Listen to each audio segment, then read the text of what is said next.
Assalamualaikum warahmatullahi wabarakatuh. Kami dari kelompok 1 ingin mempresentasikan hasil mengenai pengerjaan kelompok kami yang berjudul Otonomi Daerah dan Perimbangan Keuangan Pusat dan Daerah. Terdapat 7 pembahasan pada hari ini. Yang pertama yaitu pengertian otonomi daerah dan struktur keuangan daerah yang akan dijelaskan oleh Yaniria Safitri Zebua dengan NIM 631900022. Kepada Kak Yaniria dipersilahkan. Pengertian otonomi daerah dan struktur keuangan daerah. Otonomi daerah. Secara harfiah, otonomi daerah memiliki pengertian kewenangan untuk mengurus dan mengatur sendiri, untuk membuat dan menerapkan aturan dalam mengurus rumah tangga daerah sendiri. Pengertian tersebut diambil dari bahasa Yunani yang menyatakan otonomi dari kata autos dan namos. Autos berarti sendiri, sedangkan namos artinya aturan atau undang-undang peraturan. Struktur keuangan daerah.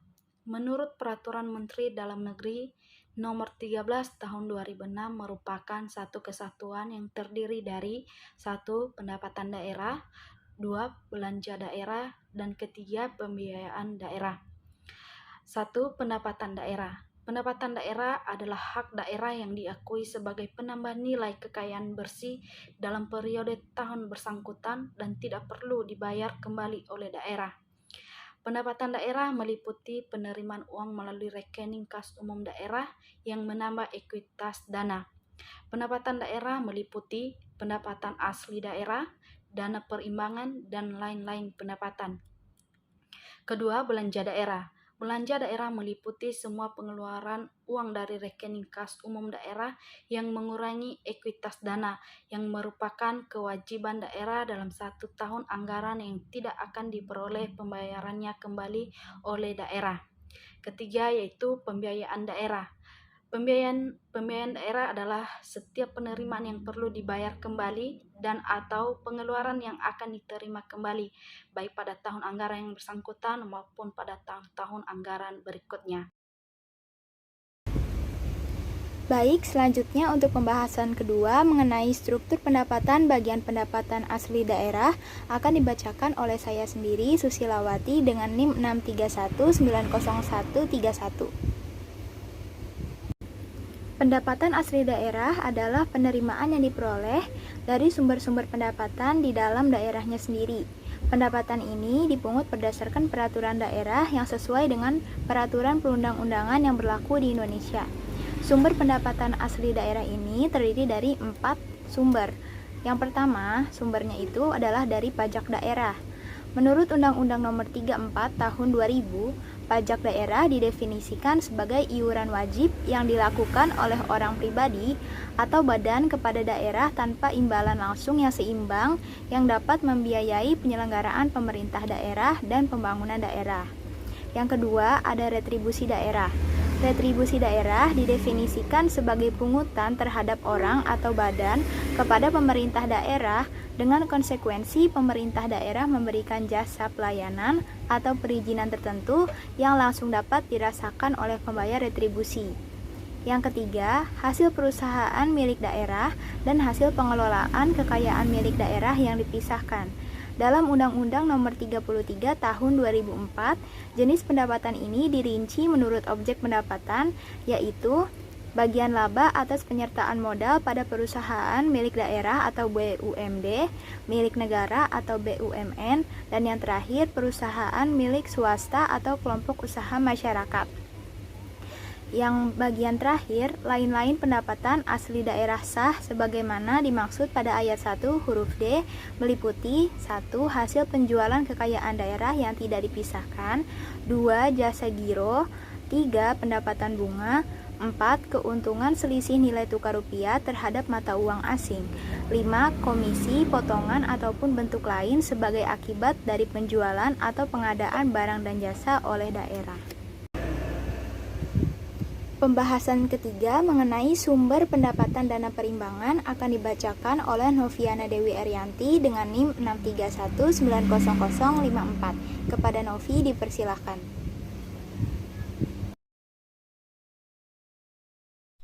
Struktur pendapatan dana perimbangan. Dana perimbangan itu ada 3. Yang pertama DAU atau dana alokasi umum, yang kedua DAK atau dana alokasi khusus, dan yang ketiga ada DBH atau dana bagi hasil. DAU atau dana alokasi umum adalah sejumlah dana yang dialokasikan kepada setiap daerah otonom, yaitu provinsi atau kabupaten atau kota di Indonesia setiap tahunnya sebagai dana pembangunan. DAU merupakan salah satu komponen belanja pada APBN dan menjadi salah satu komponen pendapatan pada APBD. DAU bertujuan untuk pemerataan kemampuan keuangan antar daerah yang dimaksud untuk mengurangi ketimpangan kemampuan keuangan antar daerah melalui penerapan formula yang mempertimbangkan kebutuhan dan potensi daerah. Dana alokasi khusus adalah alokasi dari APBN kepada provinsi atau kabupaten atau kota tertentu dengan tujuan untuk mendanai kegiatan khusus yang merupakan urusan pemerintah daerah dan sesuai dengan prioritas nasional. Kemudian dana bagi hasil adalah dana yang bersumber dari pendapatan APBN yang alokasinya kepada daerah berdasarkan angka presentasi untuk mendanai kebutuhan daerah dalam rangka pelaksanaan desentralisasi. Sebelum menjelaskan rumusnya, saya akan memberitahu kalian bahwa DAU di suatu daerah ditentukan oleh 3 hal. Yang pertama fiskal GAP atau celah fiskal, dan yang kedua ada fiskal need atau kebutuhan daerah, dan yang ketiga ada fiskal capacity atau kemampuan daerah. Rumus DAU itu ada CF di plus AD. CF itu celah fiskal dan AD-nya itu alokasi dasar. Cara mencari celah fiskal itu kebutuhan fiskal dikurangi kapasitas fiskal. Sederhananya, kebutuhan fiskal itu kebutuhan daerah dan kapasitas fiskal itu pendapatan daerah. Jadi, celah fiskal itu selisih antara belanja daerah dan pendapatan daerah. Kebutuhan fiskal itu sama dengan belanja daerah. Kemudian alokasi dasar dihitung berdasarkan jumlah gaji pegawai negeri sipil daerah. Gaji negeri sipil daerah itu kan ada beberapa. Nah, itu kalian bisa baca di makalah kita. Masuk ke contoh. Contohnya, kebutuhan fiskal suatu daerah 150 miliar. Kapasitas fiskalnya 100 miliar. Alokasi dasarnya 50 miliar. Maka, kita cari celah fiskalnya dulu. Celah fiskal adalah kebutuhan fiskal dikurangi kapasitas fiskal. Berarti 150 miliar dikurangi 100 miliar. Berarti celah fiskalnya adalah 50 miliar. Kemudian dimasukkan ke rumusnya DAU. CF di plus alokasi dasar. CF-nya tadi atau celah fiskalnya itu 50 miliar ditambah alokasi dasar 50 miliar, berarti dana alokasi umumnya itu 100 miliar. Kalau kalian ada pertanyaan, terus gimana kalau kebutuhan fiskalnya itu lebih kecil dan kapasitas fiskalnya itu lebih besar? Berarti minus dong hasilnya. Iya, nggak apa-apa, minus berarti nanti DAU di suatu daerah itu dapatnya kecil. Bagian keempat mengenai struktur pendapatan bagian lain-lain pendapatan daerah yang sah akan dibacakan oleh Lisa Aryani dengan NIM 631900037. Kepada Lisa dipersilahkan. Struktur pendapatan bagian lain-lain pendapatan daerah yang sah merupakan penerimaan daerah selain pajak daerah, retribusi daerah, dan hasil pengelolaan daerah yang dipisahkan secara rinci berdasarkan objek sesuai dengan ketentuan perundang-undangan. Ketentuan terkait lain-lain pendapatan asli daerah yang sah diatur dalam pasal 46 sampai dengan pasal 48 Peraturan Pemerintah Nomor 12 pada tahun 2019. Selain itu, terdapat 16 bagian di mana dapat dilihat seperti contoh perincian anggaran dan realisasi pendapatan dari pendapatan asli daerah yang sah di IYD tahun anggaran 2017 seperti tabel di samping. Secara umum, realisasi pencapaian lain-lain pendapatan asli daerah yang sah telah melebihi target yang ditetapkan sebesar 26,16%. Namun, Terdapat beberapa objek pendapatan yang tidak mencapai target, yaitu pendapatan dari pengelolaan BUKP sebesar 93,44%, pendapatan dari pengelolaan barang milik daerah sebesar 89,01%, dan penerimaan lain-lain sebesar 90,10%. Pendapatan dari pengelolaan BUKP tidak mencapai target karena adanya penurunan laba tahun 2017. Pendapatan dari pengelolaan barang milik daerah tidak mencapai target karena pendapatan dari penjualan air curah tidak memenuhi target yang ditetapkan. Sedangkan untuk penerimaan lain-lain penyebabnya tidak tercapai karena realisasi penerimaan pendapatan pengujian lingkungan tidak memenuhi target yang ditetapkan. Untuk bagian 5, yaitu dekonsentrasi, akan dibacakan oleh Alda Armita Julia Yusuf dengan NIM 631900165. Kepada Alda dipersilahkan. Dekonsentrasi dibagi menjadi 3, yaitu 1. Dekonsentrasi menurut Undang-Undang Nomor 5 Tahun 1974. Kedua, dekonsentrasi menurut Undang-Undang Nomor 32 Tahun 2004 dan PP Nomor 7 Tahun 2008. Dan ketiga, kedudukan gubernur sebagai wakil pemerintah di wilayah provinsi. Pertama, dekonsentrasi menurut Undang-Undang Nomor 5 Tahun 1974. Dekonsentrasi adalah pelimpahan wewenang dan pemerintah untuk kepala wilayah atau kepala instansi vertikal tingkat atasnya kepada pejabat-pejabatnya di daerah. Menurut Undang-Undang Nomor 5 Tahun 1974 bahwa wewenang, tugas, dan kewajiban kepala wilayah adalah: pertama, membina ketentraman dan ketertiban di wilayahnya sesuai dengan kebijaksanaan, ketentraman, dan ketertiban yang ditetapkan oleh pemerintah. Kedua, membimbing dan mengawasi penyelenggaraan pemerintah daerah. Ketiga, melaksanakan segala tugas pemerintahan yang dengan atau berdasarkan peraturan perundang-perundangan yang diberikan. Keempat, melaksanakan segala tugas pemerintah yang tidak termasuk dalam tugas suatu instansi lainnya. Kedua, dekonsentrasi menurut Undang-Undang Nomor 32 Tahun 2004 dan PP Nomor 7 Tahun 2008.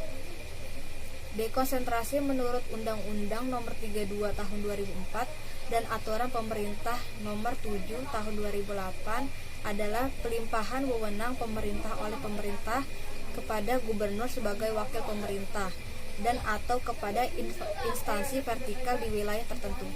Pelimpahan sebagai urusan pemerintahan dapat dilakukan kepada gubernur. Selain dilimpahkan kepada gubernur, sebagian urusan pemerintah dapat pula dilimpahkan kepada: 1. Instansi vertikal. Kedua, pejabat pemerintah di daerah. Urusan pemerintah yang didekonsentrasikan kepada instansi vertikal adalah urusan pemerintahan yang ditetapkan menjadi tugas dan fungsi instansi vertikal pada saat pembentukan organisasinya. Yang dimaksud dengan instansi vertikal tertentu adalah instansi pusat yang berada di daerah dan merupakan bagian dari kementerian atau lembaga selain kementerian yang membidangi politik luar negeri, pertahanan, keamanan, justisi, moneter, dan fiskal nasional serta agama. Untuk bagian ke-6 mengenai tugas pembantuan akan dibacakan oleh Lesti Supanti dengan NIM 631900226. Kepada Lesti dipersilahkan. Berdasarkan Undang-Undang Nomor 32 Tahun 2004 Pasal 1 serta Peraturan Pemerintah Nomor 7 Tahun 2008 tentang tugas pembantu. Yang dimaksud dengan tugas pembantu adalah penugasan dari pemerintah kepada daerah dan atau desa, dari pemerintah provinsi kepada kabupaten atau kota dan atau desa, serta dari pemerintah kabupaten atau kota kepada desa untuk melaksanakan tugas tertentu dengan kewajiban melaporkan dan mempertanggungjawabkan pelaksanaannya kepada yang menugaskan. Pembiayaan tugas pembantu dari pemerintah kepada daerah sesuai dengan pasal 7 Peraturan Pemerintah Nomor 52 Tahun 2001 tentang penyelenggaraan tugas pembantu dibebankan kepada anggaran pendapatan dan belanja negara. Sedangkan biaya penyelenggaraan tugas pembantu dari kabupaten kepada desa dibebankan pada anggaran pendapatan dan belanja daerah kabupaten. Tujuan pemberian tugas pembantu adalah memperlancar pelaksanaan tugas dan penyelesaian permasalahan, serta membantu penyelenggaraan pemerintahan dan pengembangan pembangunan bagi daerah dan atau desa. Untuk bagian terakhir mengenai Dewan Perimbangan Otonomi Daerah akan dibacakan oleh Devri Nur Safitri dengan NIM 631900173. Kepada Devri dipersilahkan. Dewan Pertimbangan Otonomi Daerah yang selanjutnya disingkat DPOD adalah suatu forum konsultasi di tingkat pusat yang memberikan pertimbangan kepada Presiden mengenai rancangan kebijakan otonomi daerah. Berdasarkan keputusan Presiden Republik Indonesia nomor 49 tahun 2000 tentang Dewan Pertimbangan Otonomi Daerah, DPOD mempunyai tugas memberikan pertimbangan kepada Presiden mengenai 3 hal. Yang pertama, pembentukan, penghapusan, penggabungan, dan pemekaran daerah.